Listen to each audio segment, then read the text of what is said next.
Aditya Films and Music presents. हर साल दुर्गा पूजा में कलश बैसे भैयो।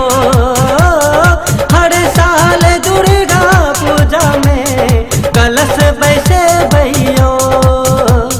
कलश बैसा नित माँ के पूजा कर भैयो। नित पूजा कर भैयो। कलश बैसा नित माँ के पूजा कर भैयो। नित पूजा कर भैयो। पूजा कर भैयो।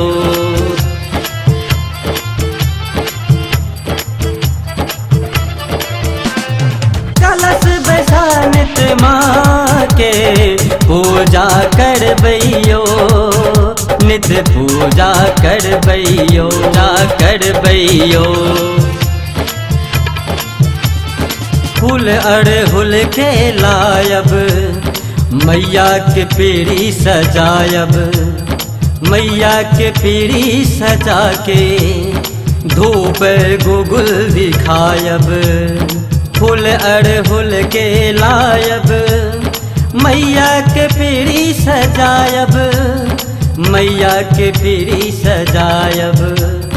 पुस्तक माला बना मैया के पहिरे भैयो। पुस्तक माला बना मैया के पहिरे भैयो। कलश बैसा नित माँ के पूजा कर भैयो। नित पूजा कर भैयो। कलश बैसा नित माँ के पूजा कर भैयो। नित पूजा कर भैयो।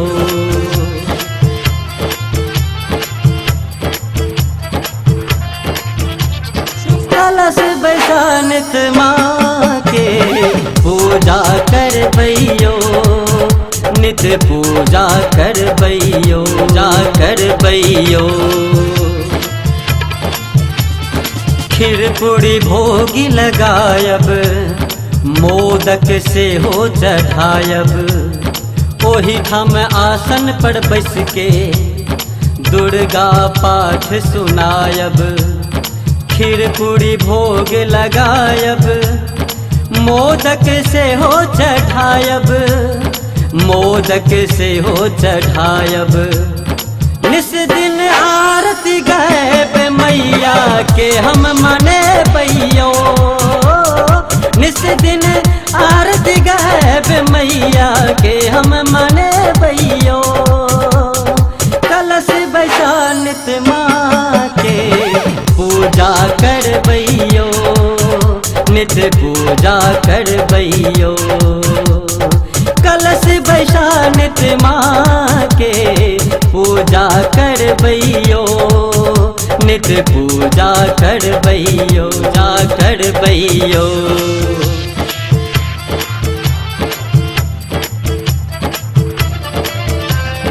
कलश बैसा नित माँ के पूजा कर भैयो।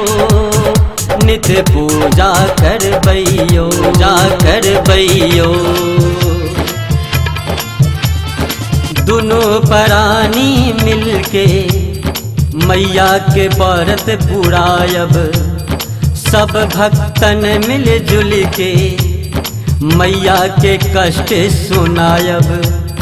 दोनों प्राणी मिलके मैया के व्रत पुरायब।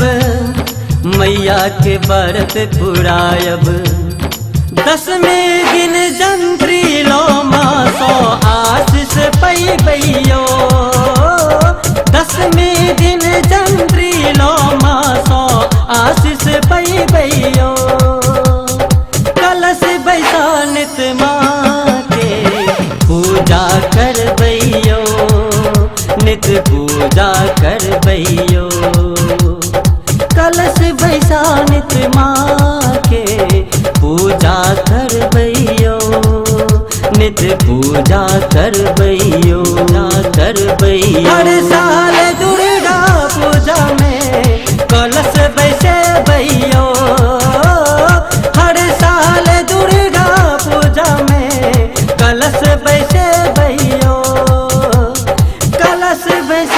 नित माँ के पूजा करबैयो नित पूजा करबैयो कलश बैसा नित माँ के पूजा करबैयो नित पूजा करबैयो जा करबैयो Aditi Film